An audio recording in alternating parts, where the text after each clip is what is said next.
Dan ulama menjelaskan tidak ada amal saleh, ibadah yang mengalahkan fadilahnya takwa. Nggak ada. Takwa ini sampai disebutkan, saya pernah cari dalam Mu'jam Al-Fadul Quran teman-teman sekalian, yang saya temukan. Mungkin keterbatasan ilmu saya, tapi saya temukan secara saya detail memeriksa, ada 226 ayat yang berbicara masalah ketakwaan. Dan ulama mengatakan tidak ada amal saleh yang mengalahkan fadilah ketakwaan. Fadilah yang ada 10, 30, 100 fadilah. Ini 226 ayat dengan beragam macam termnya. Term ini misalnya takwa, muttaqin, muttaqun, at-taqwa dan seterusnya. Ini definisi atau ini term-term atau bagian-bagian yang ada di situ. Tapi yang jelas sebanyak itu. Saya tidak bisa bahas semua, saya akan angkat ada ayat yang menarik dalam surah At-Talaq. Surah nomor 65 dalam Al-Quran ayat 2 sampai ayat 5. Ada 4 ayat. 4 ayat ini menariknya karena 4-4-nya menyebutkan fadilah tentang ketakwaan. Apa sih kita dapatkan kalau bertakwa? Ayat 2-nya. Allah Subhanahu wa taala berfirman, "A'udzubillahi minasyaitonir rajim, wa may yattaqillaha yaj'al lahu makhraja." Siapa yang bertakwa kepada Allah, ini manfaat pertama Anda dapatkan, Allah akan jadikan untuknya makhraja. Apa itu makhraja, teman-teman? Kita coba fahami dan kita detailkan, ditarik benang merah pemahaman dari bahasa Arab ini.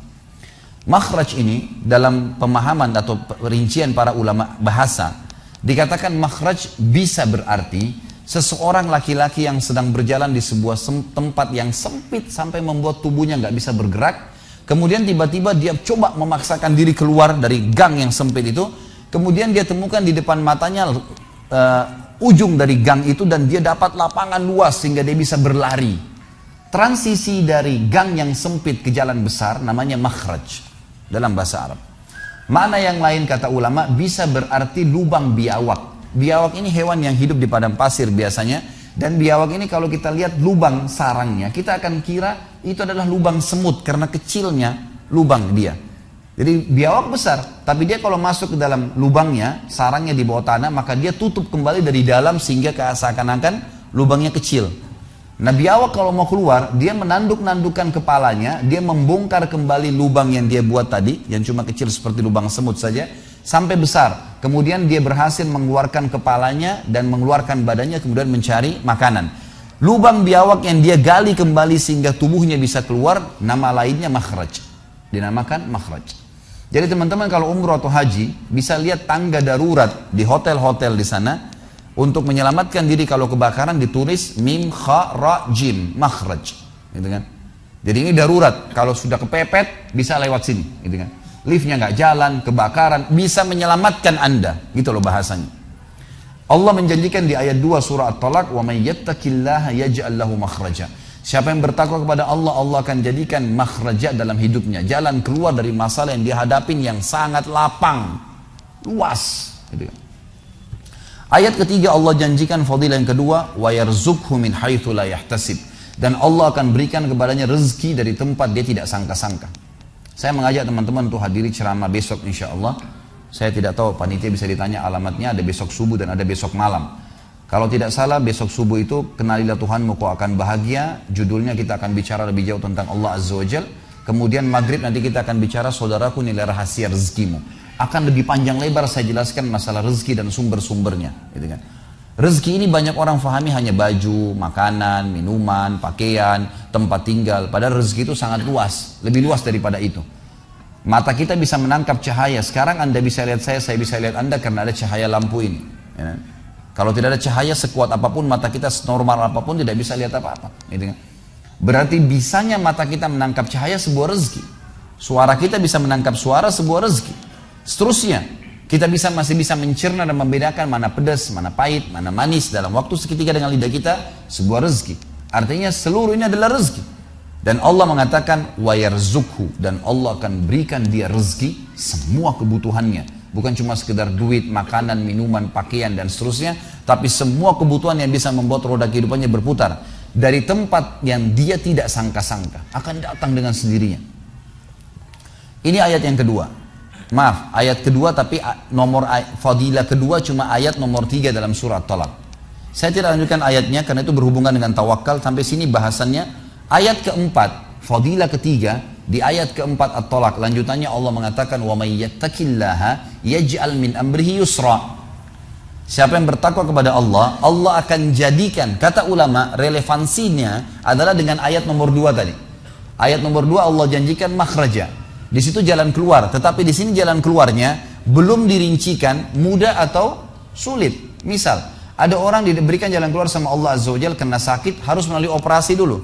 Jalan keluar, sembuh tapi operasi dulu.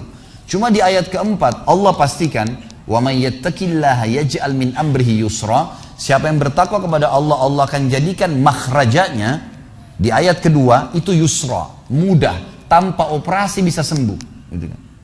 Dan ini luar biasa nih. Ya, jadi artinya memang Allah SWT akan berikan jalan keluar tanpa ada cobaan pun bisa datang kepada dia jalan keluarnya. Gitu kan. Ada seorang teman-teman sekalian, sedikit saya sisipkan kisah di sini, mengagetkan dunia kedokteran di Timur Tengah. Seorang pengusaha, masya Allah punya keluarga yang sangat besar. Dia berpoligami, punya istri yang 4, kemudian anaknya banyak, harta kerbanya banyak. Perusahaan yang dia tanggung itu lebih dari 20 perusahaan di bawah naungan dia. Orang kaya raya mampu. Subhanallah, satu waktu di umur 63 tahun dia datang periksa ke dokter, dia ngerasa nggak enak, sesak nafas. Waktu di foto di ronsen, tiba-tiba dokter yang foto itu kaget. Waktu selesai di ronsen dia katakan, mana tadi pasien yang di ronsen? Mana pasien tadi? Pasien masih duduk di depan. Pastikan pasien ini cari di ruang kematian. Nggak mungkin, secara ronsen sudah tidak bisa. Jantungnya tidak berdetak. Orang ini tidak berdetak jantungnya. Subhanallah, pada saat dicek ternyata tidak berdetak betul. Ditanya mana dokter ini tidak percaya, dia teriak, dia mengatakan ada orang mati baru di ronsen tapi bernafas, gitu kan. Dia panggil telepon teman-teman spesialisnya, kemudian ditelepon datang. Kemudian dikasihlah gambar tersebut kepada temannya mengatakan, mana jenazah ini? Kata temannya, yang dokter yang foto pertama, ini bukan jenazah, ini orang yang lagi duduk. Kaget dokter yang kedua, jantungnya tidak berdetak secara medis, nggak mungkin bisa hidup. Bagaimana ceritanya nih? Dipanggil, apakah ini punya Anda? Dia bilang, iya ini punya saya. Dicek lagi kedua kali, benar. Dua-dua dokter ini tahu secara teoritis, shock. Ini nggak mungkin orang mati nih.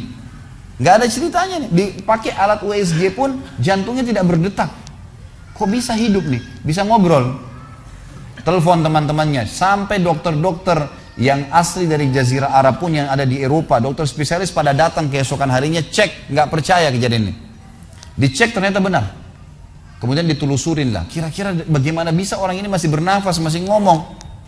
Si pasien ini mengatakan, ada apa sebenarnya? Dia bilang, orang seperti Anda nggak mungkin hidup, sudah mati.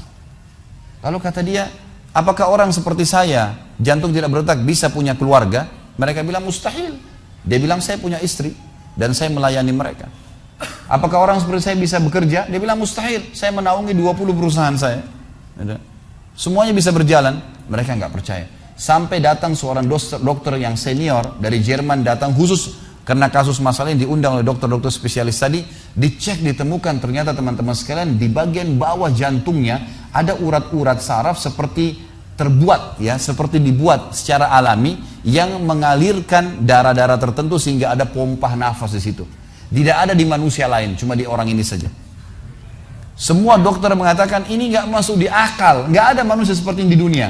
Jantungnya sudah tidak bergerak tapi masih bisa hidup karena dari rongga-rongga urat saraf yang keluar itu bisa masuk udara, oksigen dan terpompa akhirnya hidup dan hidupnya normal, gitu kan. Subhanallah, ini sesuatu keajaiban. Lalu kemudian ditanggapi oleh seorang syekh yang memang teman dekatnya orang ini mengatakan, yang saya tahu, ini semua disampaikan dalam khutbah Jumat.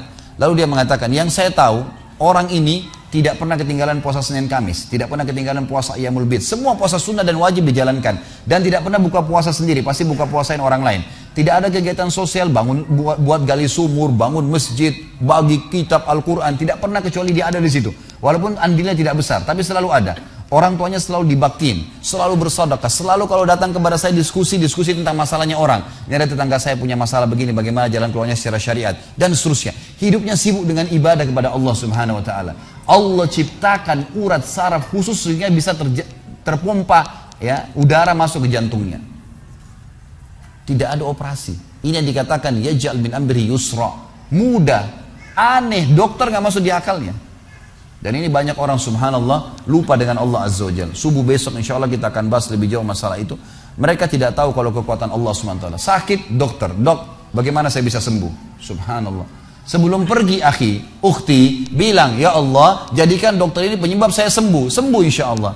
Tapi kita tidak bergantung pada manusia. Kata Nabi SAW dalam hadis Qudsi riwayat Bukhari, kata Allah Azza wa Jal, hai anak Adam, kalau kau menggantungkan nasibmu pada aku akan memenuhi semua kebutuhanmu. Tapi kalau kau menggantungkan nasibmu pada selain aku, maka aku akan biarkan kau dengan ketergantunganmu. Ya udah terserah kamu, tidak akan bisa ditolong, gitu kan? Tapi kalau Allah Azza wa Jal turun tangan, sudah berbeda ceritanya teman-teman sekalian. Baik, di ayat yang kelimanya, fadilah yang keempat. Yang pertama diberikan makhraja, yang kedua rezeki tidak sangka-sangka, yang ketiga makhrajanya dimudahkan. Dan yang keempat, di ayat kelima ini, wa may yattaqillaha yukaffir anhu sayyi'atihi wa yu'dhim lahu ajra. Siapa yang bertakwa kepada Allah, Allah akan lipat gandakan balasan pahalanya dan Allah akan bersihkan dosa-dosanya. Surah Al-Imran ayat 133 juga menjelaskan masalah itu. Yang lain, fadilah yang lainnya. Tentu kita hanya bahas dua surah ini. Al-Imran 133 berbicara masalah surga. Allah Subhanahu wa taala berfirman, a'udzubillahi minasyaitonir rajim, wasari'u ila magfiratin min rabbikum wa jannatin arduha as-samawati wal ard. Penutupan ayat, uiddat lil muttaqin.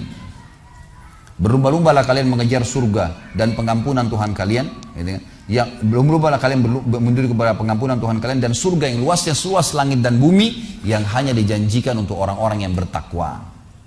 Begitulah tulus janji Allah Subhanahu wa taala. Banyak ayat Allah mengatakan wal aqibatu lit taqwa, yang menang terakhir pasti orang yang bertakwa, dan terlalu banyak ayat berhubungan dengan masalah ini.